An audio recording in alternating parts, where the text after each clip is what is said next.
Right, so we are now going to skip over to the East Coast, but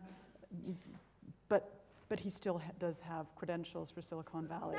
And we're going to turn over to Craig Nevill-Manning, who's the director of New York engineering for Google. He founded Google's first remote engineering center in Manhattan, was responsible for their Google Local, which is now Maps, which we use. I'm sure everybody in the whole audience is addicted to them continually. And I guess when you tell them where they're supposed to go, they work most of the time. Frugal, which is now Google Shopping, Flu Trends, and Crisis Response.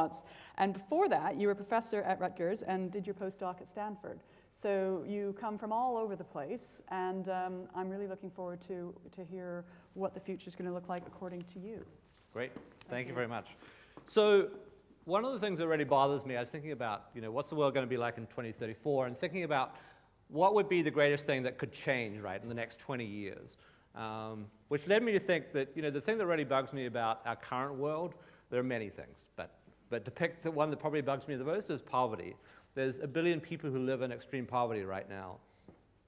And wouldn't it be great if by 2034 we could raise most of those people, the vast majority of those people out of poverty? And I think there's a whole bunch of ways. I don't really believe in silver bullets. I think there's a whole bunch of things that we need to do to achieve that. Obviously, if you're an expert in sanitation and clean water and healthcare and pharmaceutical development, those are all incredibly important areas that we need to be putting a lot of effort into. But I'm going to talk about the stuff I know a little bit more about. And in particular, when I thought about what I think is going to make a difference and is very likely to happen in the next 20 years, there were 3 things I came up with, and they're all boring, right? But I'm actually very excited about what's going to happen with these boring things. And the 3 boring things are reliable electricity, communications, pervasive communications, and what was the third thing? I feel like the governor from Texas. And also logistics. So logistics is extra boring, I feel like. But each of these three things I think is going to change enormously in the next 20 years. And I kind of like that time frame because I think in technology it's often very difficult to figure out what's going to happen in 5 years because that often depends on very specific innovation. So for example, 10 years ago, it might have been difficult to predict that I will have a computer in my pocket with a big touchscreen display, and I'll have Google Maps, and I'll have Tinder, and all of the things, the crazy things that exist right now. Right? So because they depend on very specific innovations that are difficult to foresee. But other things, especially areas that we're putting a lot of focus in and we have a bunch of efforts in parallel on, I think are much more likely to come true. So let's start with reliable electricity.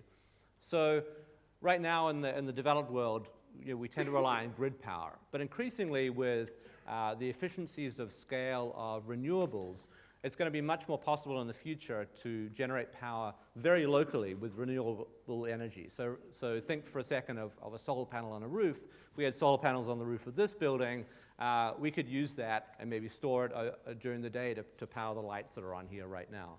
But to do that, we need to drive down the cost and also solve a bunch of problems. One of them, for example, is an inverter, which takes the DC power that's coming in from the solar panels and converts that into usable AC power at 240 volts or whatever you want.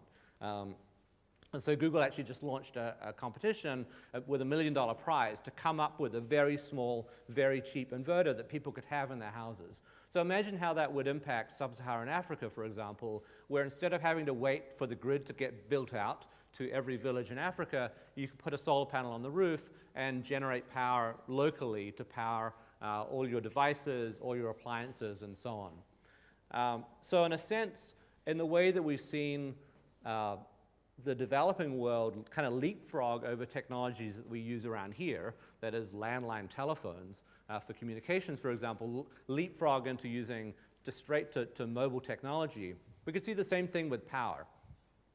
So that's reliable power. Another big issue is communications, right? We kind of take for granted that it's possible to get access to information at almost any moment.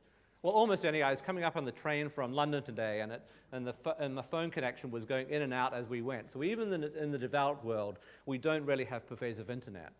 But certainly in the developing world, access to information is really pretty difficult. You need You need good quality power, reliable power for a start, but then you need a connection. And there's a bunch of really interesting things happening in parallel here. So, for example, the Google Loon project. Who hasn't heard of the Google Loon project? Okay, not a few people. So I'll briefly describe it. Google is launching balloons into the stratosphere, so about 60, 70,000 feet altitude. And we're planning on launching thousands and more of these balloons to basically cover the entire Earth with internet connectivity, which seems, loon-y, except that we've launched a bunch already in New Zealand. I was down there. That was a lot of fun doing these crazy balloon launches. And it seems like a lot of the practical issues can be dealt with. So it's possible that in 20 years' time, everybody has internet coming from stratospheric balloons. But Facebook's also got a project basically with the aim of providing pervasive internet based on drones, fixed-wing aircraft that are loitering up quite high. Google also has a project along similar lines. And so there are a whole bunch of entrepreneurs and companies with the aim of providing internet not only throughout the developed world where we already mostly have it, but throughout sub-Saharan Africa, throughout the subcontinent of India and Bangladesh and Pakistan, over the entire oceans, everywhere. And that's going to enable, of course, access to information. It's going to enable education. It's going to enable commerce to a much greater degree than is currently possible. So then the third thing I mentioned was logistics, which is basically getting things from A to B. And again, in the developing world, infrastructure is sometimes poor. There aren't great roads to get from A to B.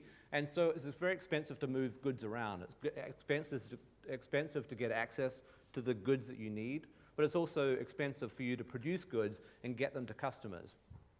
And so again, you might have heard that Amazon is testing drones to do package delivery. Google's also testing a different kind of drone, which is essentially a quadcopter when it takes off, but then transitions to basically a flying wing, so we can get them long distances. We're currently testing them in the outback of Australia, where there are A, long distances, and B, not very many things to bang into when you're testing. But there's a whole bunch of people thinking about new and slightly crazy ways of getting packages from A to B that don't rely on building massive interstate infrastructure and massive roadways.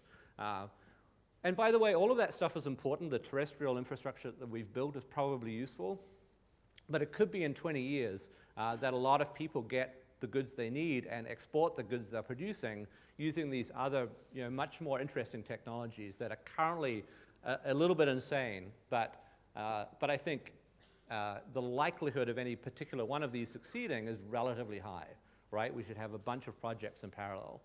So what will this mean in 2034? It'll mean that wherever I am in the world, I'll have access to electricity. And electricity is important for standard of living, for the access to the things we probably all in this room take mostly for granted. It certainly provides the baseline for communications. If I've got electricity, I can have a tablet or any kind of device. And then if I can use that to communicate, then I can learn about the world, I can communicate with my friends and my families, I can communicate with customers, and that enables commerce. And commerce is one of the things that, in the end, drives out poverty, the ability for people to produce and consume, to get access to the things that they need to live a life that's free of disease and hunger. And so I'm pretty hopeful, I'm pretty optimistic that by 2034, that rate of poverty will be driven very, very low, and that some of these technologies that we're working on that seem crazy right now will be somewhat responsible for that.